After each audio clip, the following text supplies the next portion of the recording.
Mag-focus ka sa sarili mo, huwag sa buhay ng ibang tao.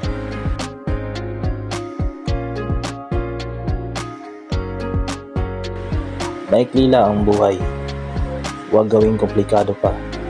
Umiwas sa gulo, maging masaya, mabuting tao, at huwag pilitin ang ayaw sa iyo.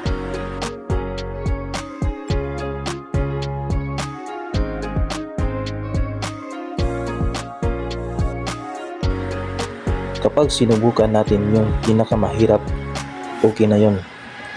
Ang importante, sinubukan natin. Blessing na lang kung panalo.